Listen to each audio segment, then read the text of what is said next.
Good morning. Now you can hear me? Yes. Perfect. Good. Now we have a problem. I have an accent, I've been told. I doubt that too, and I have a high-pitched voice. And when I'm nervous or pressed for time, which I will be, I talk rather fast. When I talk rather fast, I can't be understood really, really well. So I want to be understood. There's not much I can do about the accent. Your English TH, the is horrible for a German tongue. However, I can do something about the speed. So if you think your neighbor has a problem understanding me and I need to slow down, you wave at me. And it doesn't need to be the direct neighbor. It can be someone 3 seats over. Just wave at me, or of course, if it's you too, just wave at me, and I will slow down. When pastor waves, I know time's up. My name is Stephan Philippi. My wife and my 2 daughters just went downstairs. My wife actually is from Alten. She grew up at Fosterburg Baptist Church. I'm originally from Germany. That's a longer story. We might share that in the evening, depending on the time and the wishes. We served in Bangladesh. I was there for 8 years. Came back to the States, married, came back to Bangladesh, and then my wife's visa was denied. So we are changing fields from Bangladesh to Peru. From medical missions, we are both nurses by background, to teaching in a seminary. So a pastor took advantage of that and said, well, you're teaching in a seminary, give a seminary class in Sunday school. And I thought, great. This is my last missions meeting, outside from preaching in Fosterburg next week, but it's my last missions meeting prior to leaving for the field, and he wants me to change everything. Because what does a missionary normally do? You talk about missions. So you have 1 or 2 good sermons that get better and better and better. And now he comes and he wants something totally different. Teach a seminary class. I got another problem. I taught in Bible school in Bangladesh. It was a medical missions, but that was what allowed us to be in the country. It was actually active on the church planting side. We had staff that went out. There was a Christian school from the villages. They sent their kids, and then we had a Bible school we added because we wanted to strengthen the church plants in the villages. We used correspondence because we used all kinds of stuff, but we had a little Bible school. Well, I taught there. I taught Church History 1 and 2, History of Ancient Peoples / Biblical Geography. If I give you a geography lessons here, the pastor's going to say, what is those Baptist missionary doing here? This is a Sunday school, I want the Bible. So I'm combining that a little bit. I talked with pastor and I said, okay, I'm giving you an overview over Daniel. I was reading at that time in Daniel. I thought, well, that might be just, hey, I can do something different. Why not? Well, what was I thinking? 12 chapters, right? Not everything is easy there. Well, we'll attempt a quick overview, so please bear with it. However, I'll tell you right away, you got a homework. This is Sunday school. School means homework. Your homework is read Daniel. Because otherwise, this goes into one ear and goes out the next. And some of the stuff actually will go in and out because it's quite a lot of information. But if that causes you to study more on your own, I guess we all win. So, Daniel, general overview. Where was he? Babylon, yes. Babylon. Sorry, that's another problem we have, pronunciation. I say it the German way very frequently, you say it the American way, and probably the correct way is somewhere in between. Also books, I use German books, I use English books. Some of those names, they change, because, I don't know, in cuneiform writing, somewhere Babylonian, Akkadian, Sumerian, those names don't always translate right over. Think about how many variants we have about Hebrew spellings in the English language. So some of that, if a letter is slightly different, take it with a grain of salt. A little background. Daniel was in Babylon. At what time? What happened at the same time in Israel? 70 years of exile. Thank you. in Babylon for 70 years during the exile. And what was he concerned about? Concerned about Jerusalem. He was always concerned and Yeah. praying to God and having a good testimony. Yes. And God revealed him things about history and about the nations. Who was he contemporary with? Shadrach, Meshach, and Abednego. I should have worded the question different. What other prophets? No, Nehemiah was a little bit later, 440 something around that time, whereas we are now talking about 605 to 536, something like that in that time frame. What are the prophets? I will give you a hint. Well, I'm not asking Pastor because he knows. I'll give you another hint. Jeremiah. That was my hint, the tear prophet, but yes, Jeremiah. And the third, Pastor mentioned Ezekiel. Jeremiah in Jerusalem, horrible ministry if you think about it, nothing we would aspire to. God used him mightily, but not pleasant for him. Ezekiel among the exiles, and Daniel at the court. So who were the Babylonians? A little background. When we talk about Babel, that whole Mesopotamian areas, we have a long history. You might have heard of the quote of Hammurabi, the Lex Talionis. Oh, sorry, I got it here because I have my notes, so I forward it here and I forget I don't have that. Sorry. Oh, thank you. Thanks, Pastor. You reminded me to turn it on. You might remember Hammurabi. In the Louvre, they have that stone thing, the Lex Talionis, a collection of laws, a dominant power around 1700, roughly, before Christ. Then it declines, Assyrians and others, the Kassites come. Another high time on 1135 under Nebuchadnezzar I, but then it becomes part of the Assyrian Empire. And we know the Assyrian Empire from the Bible because they are the one that destroyed Israel, the northern kingdom. They were rather cruel all over, but during that time, Babel had kind of a special position because culturally there is that history there. There's a strong influence that goes over. Religiously, there were influences. I mean, in between, the Assyrians destroyed Babel, but then they rebuilt it.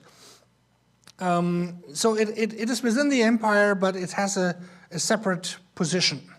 This, by the way, is a picture of the Assyrian Empire, and if you think about it, Assur, all that, is way up here in the north, Nineveh and Assur.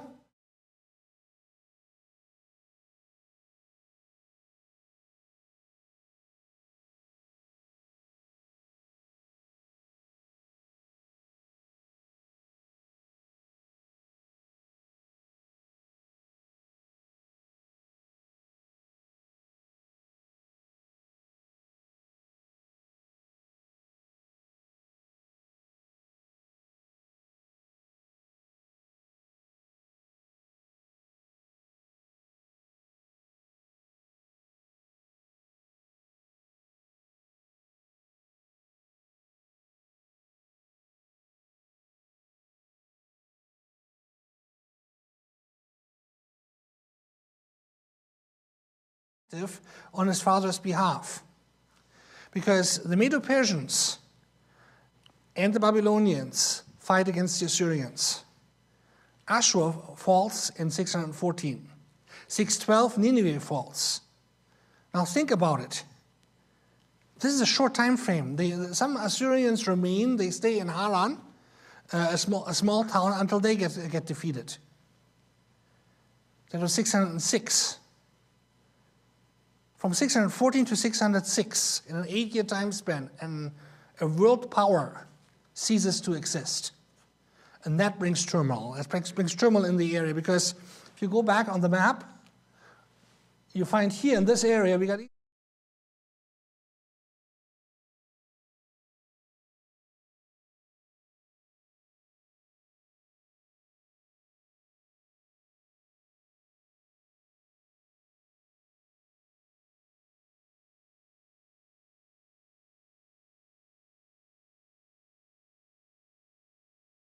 One hand, did I? Oh, I had a slide I didn't show. The Egyptians step in. Necho II, originally in coalition with the Assyrian, he moves more north towards Syria. And remember Josiah in the Old Testament, the king that brings in those reforms away from idol worship? Well, he encounters Necho at Megiddo, because Necho wants to move through, and Josiah says no. He ultimately dies in battle, and that changes things. His successor, Joahaz, he's brought to Riblah by the Egyptians and then to Egypt. Joachim becomes king as an Egyptian vassal. Well, Necho gets beaten, Haran falls. Necho afterwards gets beaten in the Battle of Carchemish. Well, let's take a quick look at Jeremiah 46:2.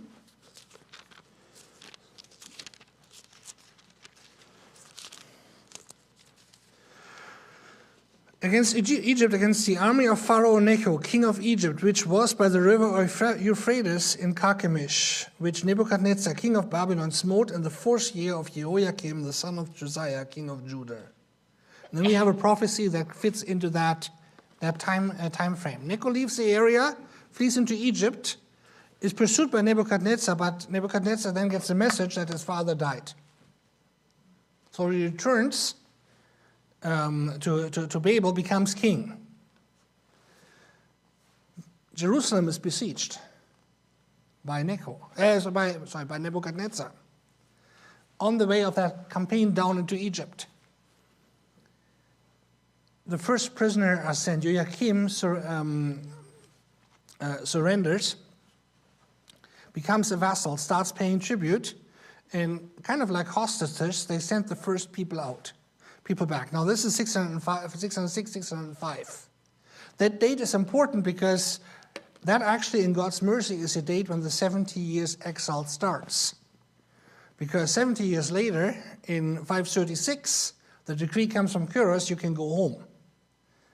Jerusalem still continues as a city for a couple of years, 2 more rebellions, and then Nebuchadnezzar has enough. First deputation, and at that time specialists, hostages, and Daniel comes back. Joachim follows, rebels. The second deputation occurs in 598. Sorry, where am I? Yep. This, by the way, is one of the few documents we have outside of the Bible. It's a delivery list found in a bunch of documents going to the 10th and 13th year of Nebuchadnezzar's rule, which is a delivery of food items to Joachim or Jekonia.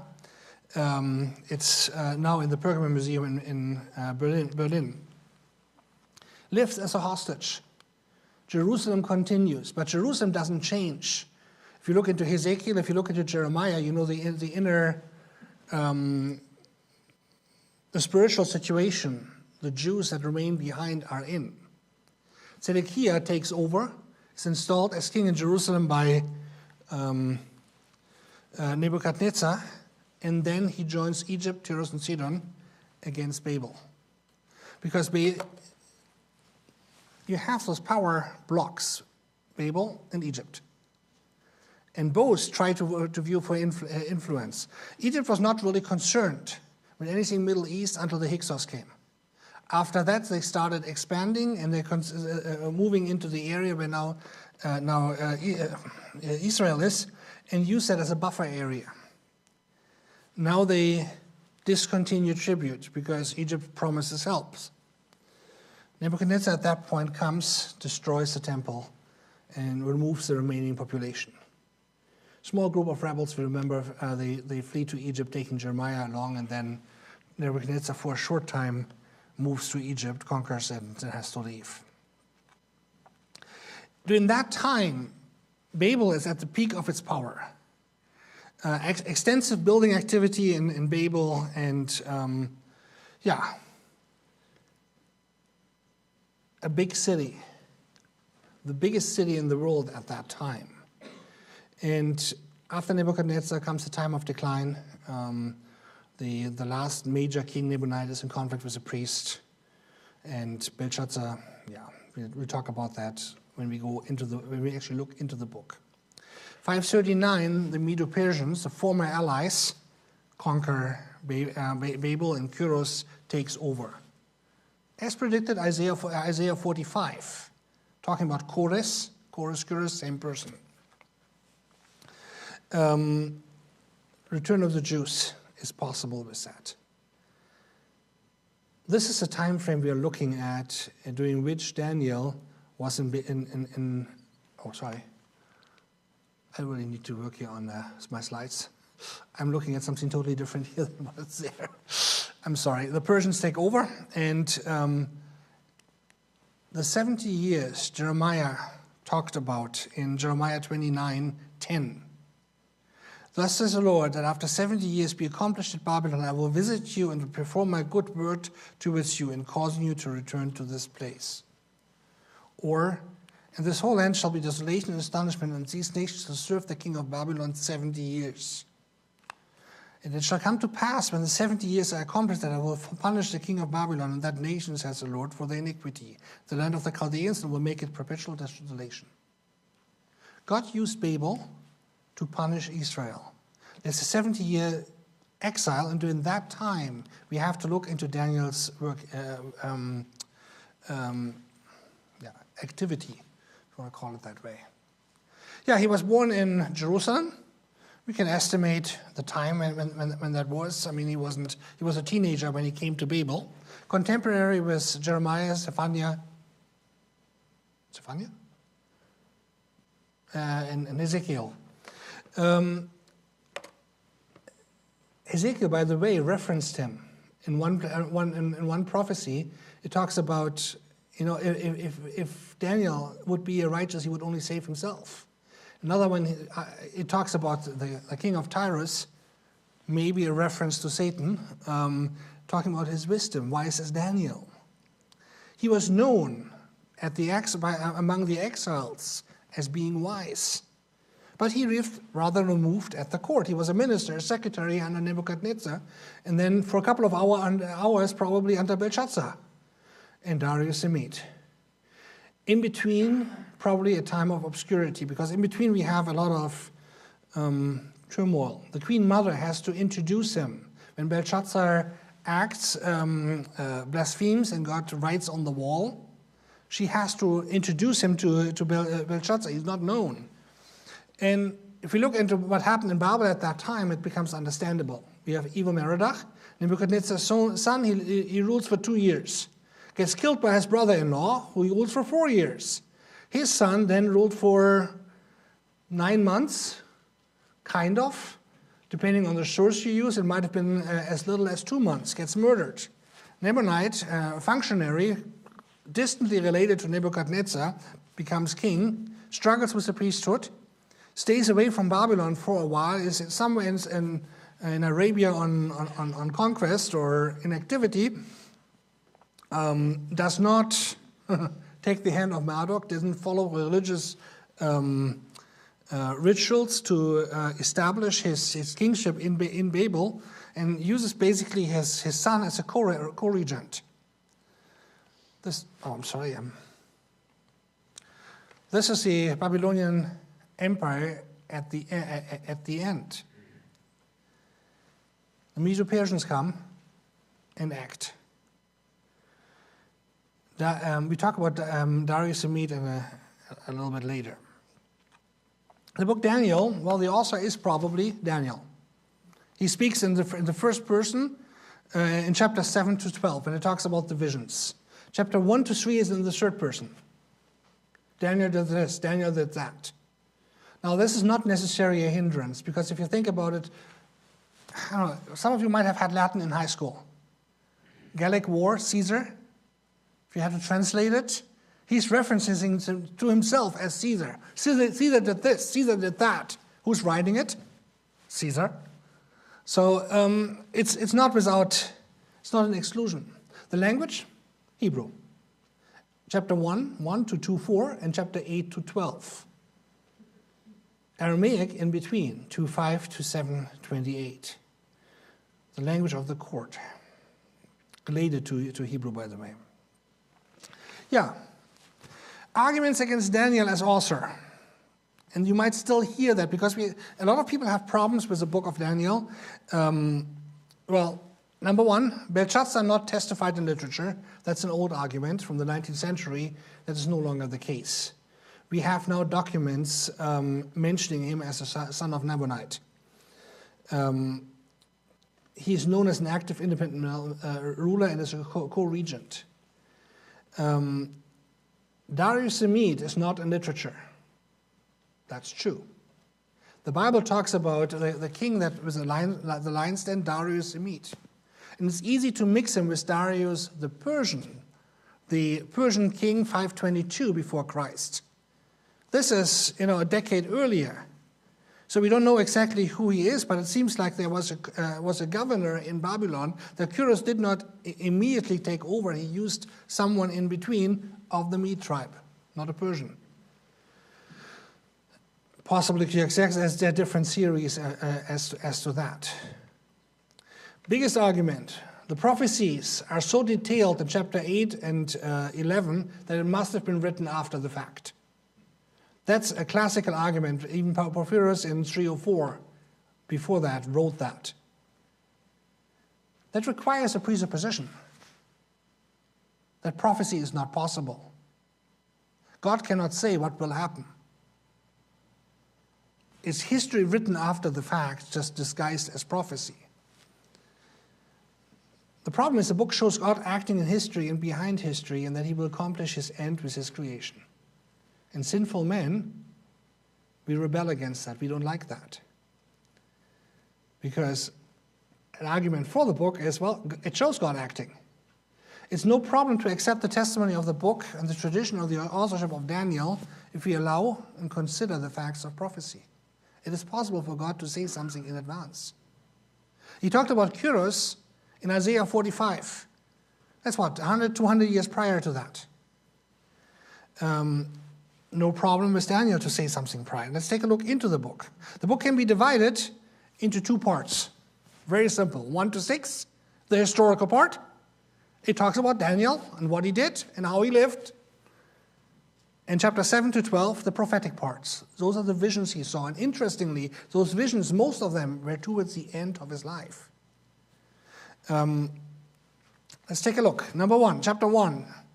Daniel's education and obedience related to food. Chapter 2, Nebuchadnezzar's dream, the image. Chapter 3, the companions thrown into the burning fiery furnace. Chapter 4, Nebuchadnezzar's dream and madness. Chapter 5, Belshazzar's feast and the writing on the wall. Chapter 6, Daniel in the lion's den, the historical part. This is followed by the prophetic part, which deals with the nations, the 4 beasts, the little horn and the Son of Man, the ram and the goat, Daniel's prayer on the 70 years week, Daniel's fasting and the angel, Israel among the nations, and then chapter 12, well, it talks a little bit about the tribulation and the end, and the end. Let's take a look in chapter 1. Chapter 1, if you open your Bibles in Jeremiah and just glance into it, we don't have time to read the whole book, but just glance into it that, I want you to study at home. This afternoon, cup of coffee, cup of tea, whatever your drug of choice that keeps you awake. Sit down in an armchair and grab the book of Daniel. Talks about Daniel's education and obedience.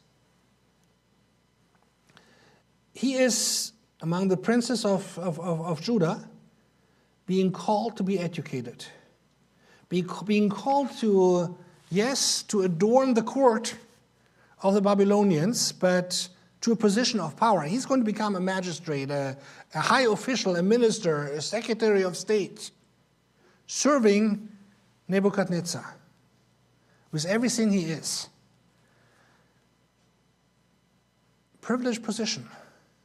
an extensive education. He was sent to the top university. The wisdom of the Babylonians, which was granted steeped in paganism, astrology, some other issues. It's not really clear what the pollution of the food was. There are different theories, not properly slaughtered or offered to idols. We don't really have much historical context there. But Daniel is faithful to God. He denies, he refuses to eat the meat, but he does it also in a very diplomatic way. He talked with the eunuch responsible, asked for permission, and then basically offers him a test, because that guy is afraid for his head. Well, he takes a stance, and God honors that stand. Keep in mind, this is a cultural brainwashing that happens, a big shift. Then their names change. Verse 6 we read, now among these were the children of Judah, Daniel, Hananiah, Mishael, and Azariah, unto whom the prince of the eunuchs gave names, for he gave unto Daniel the name of Belteshazzar, and to Hananiah of Shadrach, and to Mishael of Meshach, and to Azariah of Abednego. Names have a meaning. We sometimes choose names just, they sound nice here. But names have a meaning. Daniel means, God is my judge. Now he becomes Baal, protect his life. That's the main, Marduk, Baal is the main god of Babel. Mishael. I happen to know the name because my brother's name is Mishael. You say Michael in English. But it means, who is like God? There's meaning. Hananiah, I'm not totally sure. God is goodness. I'm not absolutely sure there. Hanan, your Hebrew is probably better than mine. I'm not totally sure, sorry. We have different, Isaiah becomes a servant of Nebo. In the name we have Yahweh. There's religious meaning in the names, and now they're no longer the Jews, now they're the Babylonian officials that become educated. And here's a picture of one of their books, and if you look a little bit closer, you see all kinds of wriggles there. Anyone works in nursing? Besides my wife and me? Good. Well, if you look at something like that, looks familiar, doesn't it? Looks like the small intestine. And that's exactly what it is. Different pictures of small intestines. Because we use the small intestines of animals to predict the future. So what does the wiggle here mean, and what does the wiggle there mean? That is the stuff they were learning.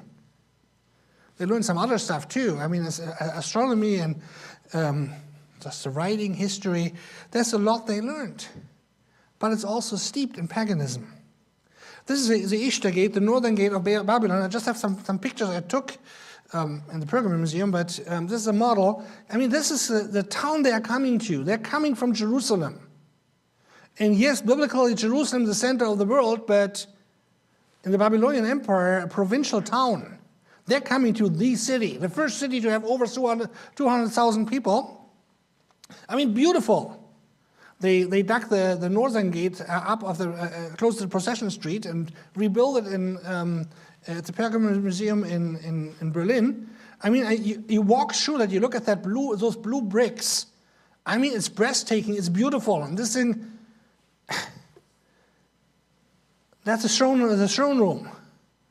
I mean, that's the temple. That's just a model of the Escalat, the Tower of Babel.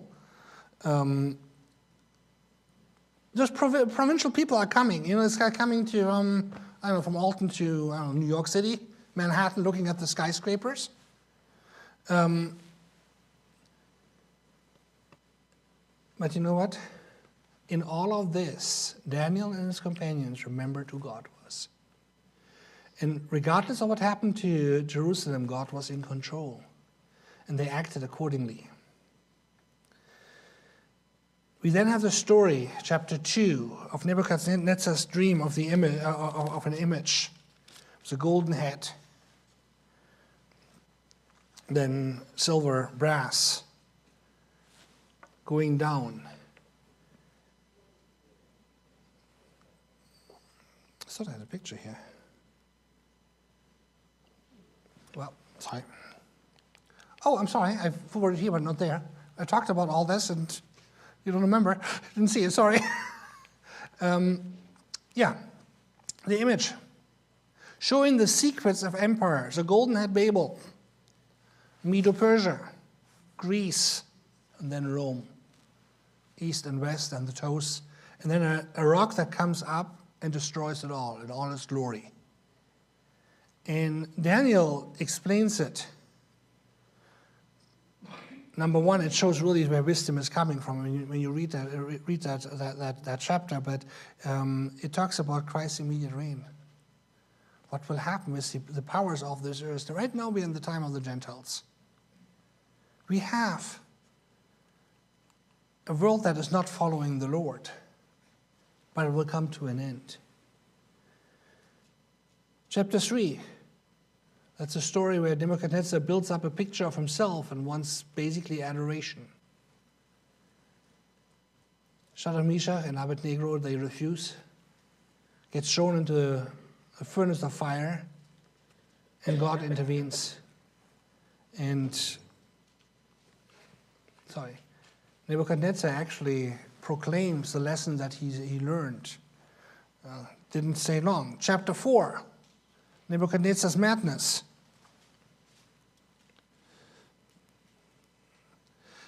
Nebuchadnezzar's madness is not documented elsewhere to my knowledge. However, we have writings. This is a reconstructed writing next to the Ishtar Gate in Babel. They found that. And it reads, I, Nebuchadnezzar, laid the foundation of the gate against the groundwater. I had them made from clear blue stone on which bulls and dragons were artfully made. I set up bulls and dragons in their gate rooms and gave them exceeding splendor, that the whole mankind might behold them in amazement. Talks about that gate he built up. What Nebuchadnezzar did, unlike his predecessors, he rebuilt Babylon with burnt bricks to last forever.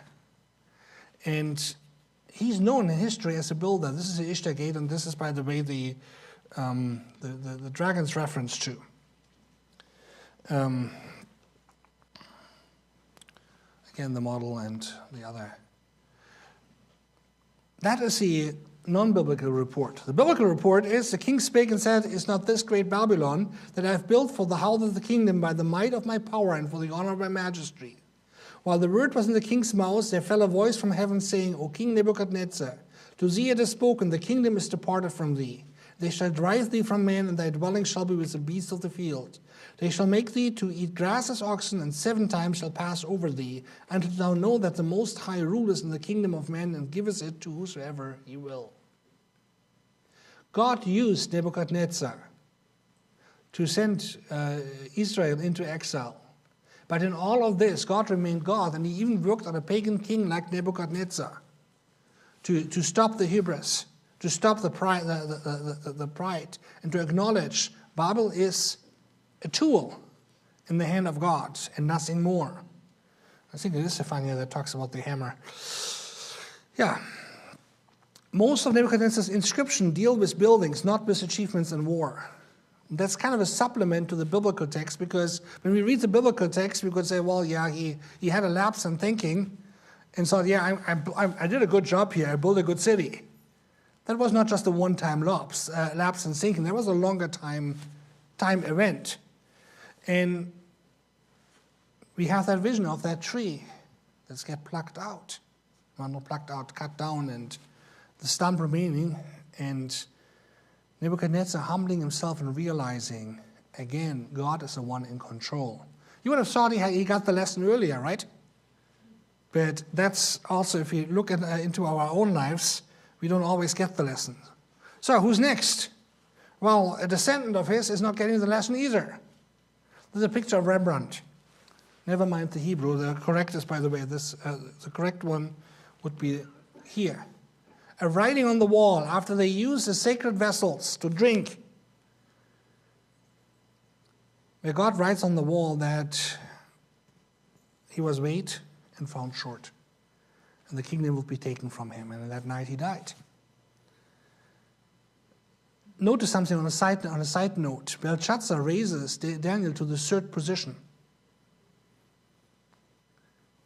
He couldn't do anything more because, yes, he reigned as king, but officially his father was still the king in power. So that's why he got the third position in the empire. And it's also interesting if you think about it, how Daniel reacted to it, because Daniel is rather clear. You know, keep your wages. You know, you knew about Nebuchadnezzar and you didn't hear it. Chapter 6, and the lion's den.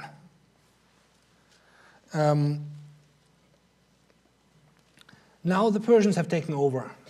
Darius the Mede is ruling. And he recognizes Daniel's qualities, by that time an old man. People are human nature. They put a trap for him.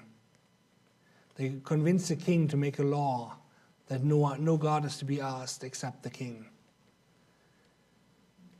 And Daniel, he continues praying. He doesn't make a demonstration or anything, he just continues.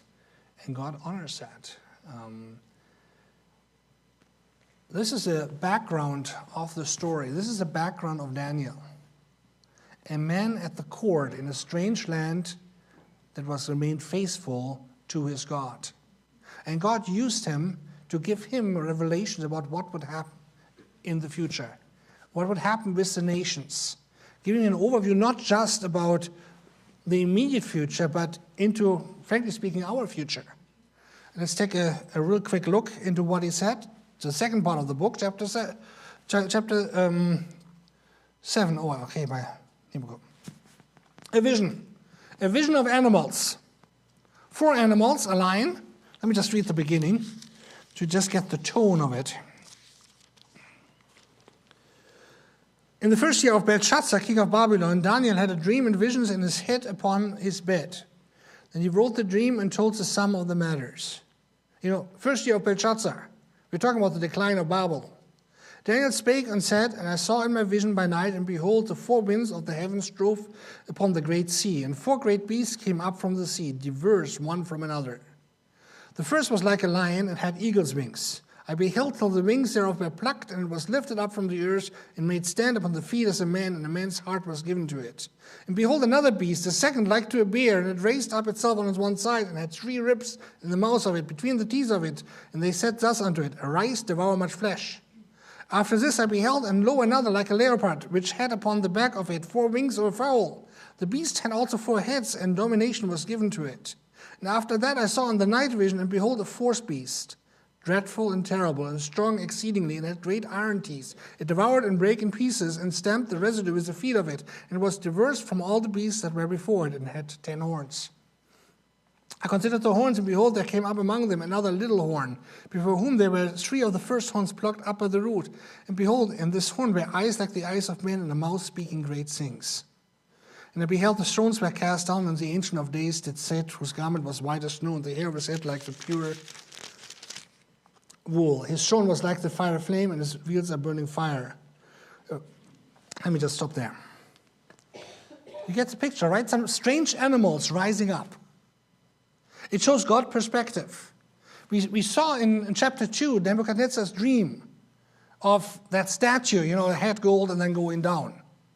This is now God's perspective, showing the nature of those kingdoms. A lion with eagle wings, a bear with 3 ribs in his mouth, a 4-headed leopard with 4 wings, a beast with 10 horns.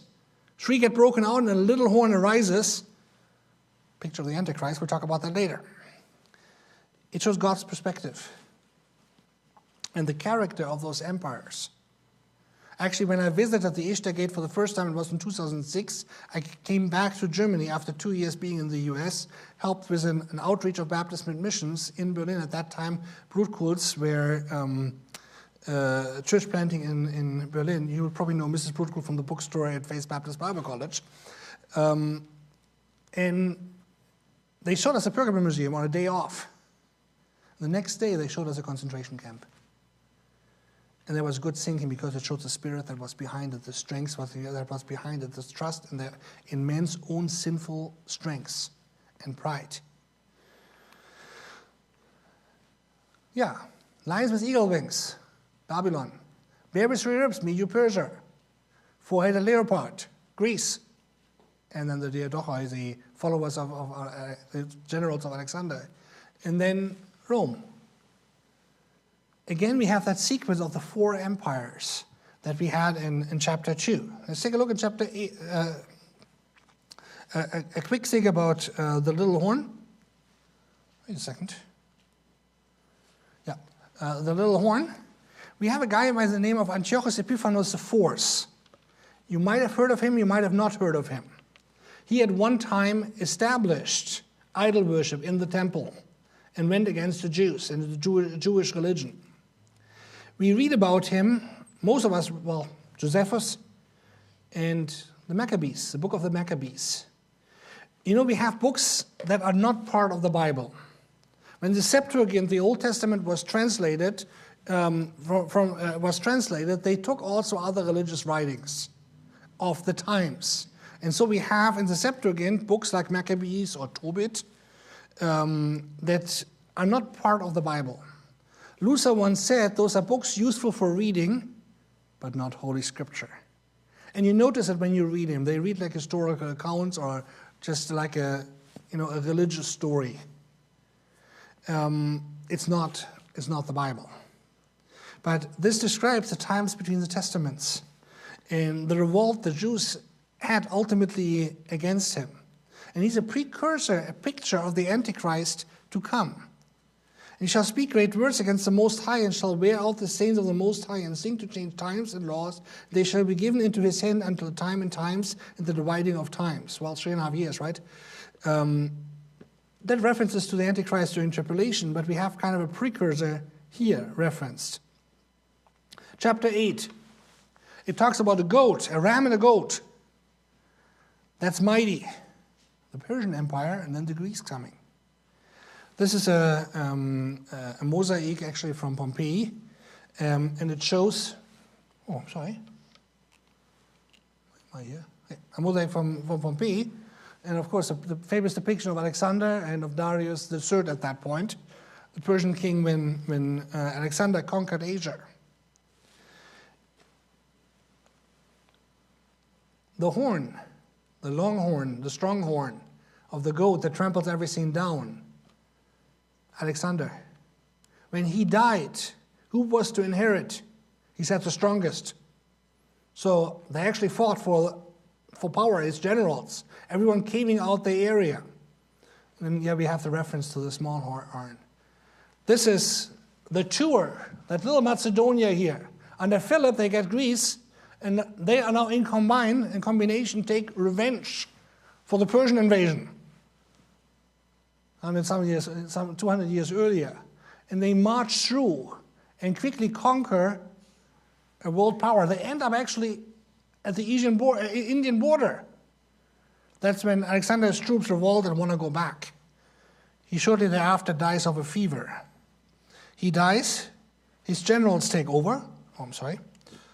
And the empire gets divided. The ones we need to be concerned about when we read our Bible is here. This guy, the yellow area, Seleucus, the Seleucites, the family name that then descend. And now here in the south, in Egypt, Ptolemy takes over, another general, the Ptolemites. Remember when there was recently a movie made about Cleopatra, which was a controversy because she was depicted as black. Political correctness and all that. Well, she was a Ptolemy from the family of Ptolemy. She was Greek. They ruled in Egypt at that time. Well, that was 300 years later. But we have those two families, those ruling. And those two are arguing and fighting. Who rules where? And who's in the middle? On the road? Israel. That's going to determine the history between the testaments, those two, the clash between those two powers. When we talked about Antiochus Epiphanes, He actually moved down into Egypt, almost gets it. And then the Romans, at that point, the starting power, send him in. And he says, well, the Senate is saying you can't go any further, go back. Or we consider you an enemy and we'll fight against you. He wants to consider it. I talked with my counselors, and the Roman ambassador is, well, bold enough. He basically draws a circle around him and says, once you step out of the circle, I want to have an answer. And he returns. He bows to the Romans, returns back, and persecutes the Jews. But that's another story. Chapter 8. As mentioned, the predicting what was to happen with Alexander and the Greeks. Chapter 9, we have a prayer. Daniel reads in Jeremiah about the 70 years. That's probably the section he read, Jeremiah 25, 11 to 12, where it talks about 70 years. Now he's in Babel, he's in exile. And he's saying, Lord, what are you doing? I'm still here. And he's not just seeing that, he's also seeing the guilt of the people. He's confessing the guilt of the people and then gets a response. And a response that reveals even more. It talks about 70-year weeks. And if we read that, which we will do in a second, here we go. 70 years are determined upon thy people and upon the holy city, to finish the transgression, to make an end of sins, to make reconciliation for iniquity, to bring in everlasting righteousness, to seal up the vision and the prophecy, and to anoint the most holy. Know therefore and understand that from the going forth of the commandment to restore and to build Jerusalem unto the Messiah the Prince shall be 7 weeks, and 62 weeks. The street shall be built again, and the wall, even in troublous times. And after 62 weeks shall Messiah be cut off, but not for himself. And the people of the prince that shall come shall destroy the city and the sanctuary. And the end thereof shall be with a flood, and unto the end of the war desolation are determined. And he shall confirm the covenant with many for 1 week. And in the midst of the week he shall cause the sacrifice and the oblation to cease. For the overspreading of abomination he shall make it desolate, even unto the condemnation that determined shall be poured upon the desolate. Oops, that's a lot here written there. Keep in mind, we're talking about 70 weeks. And weeks are 7 years sequences here we're talking about. Clarence Larkin, might have heard of him, lived about 100 years ago in Pennsylvania, and he was a graphicer and a pastor.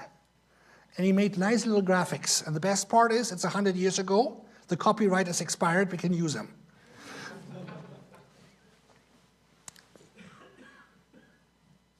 The starting point, the rebuilding of Jerusalem. Some have argued that to do it in 457 with Ezra 7 to 12, but it probably refers to Nehemiah 2, 1 to 8, when Nehemiah comes and rebuilds the walls. It's the starting point. Now we had 444 before Christ. Now then you add the year weeks for the building, 49 years, rebuilding of Jerusalem. Then 60 to be until Messiah the Prince. Well, we know who the Messiah was, right? Where's my pointer here? Who the Messiah was, right? Christ. And then he has been taken away. And then it talks about 1 week missing. But what happens in between? Who is Daniel concerned with? Who are the people of God in Daniel? The Jews, exactly. As good dispensationalists, we make a distinction between the church and the Jews, which I think is biblical to make a distinction there. The mystery, the secret of God comes in. The church at Pentecost appears, and everything takes a break. And we'll take a break until the rapture. And what happens then? The Great Tribulation, which is how long? 1 week, 7 years. What is Daniel writing about? And he talks about 3.5 years, a time, times, and half a time. And then he talks about, making the sacrifice to cease. Matthew 24, Christ is referencing it. This talks about this week, this is going to happen. Antiochus Epiphanes and who knows how some other guys where, they are just pictures of the Antichrist to come. The real thing is going to happen. God is going to restart his threat with Israel. Because God is true to himself. And unfortunately, that means for Israel, at first, quite some judgment. before the millennium comes. We have that in chapter 9. Now, there's much more to that, and I leave that to pastors because I'm just trying to give an overview here. Well, let's just leave that. Chapter 10 talks about a later conflict, delayed response. Be careful. It talks about the Prince of Persia and all that. Be careful that you stay with what's written, because we have some brethren in the charismatic movement that have taken that way too far and lost their focus from the Bible. Chapter 11, again talking about the conflict, talking about 3 kings in Persia, depending on where you start. Oh, I'm sorry.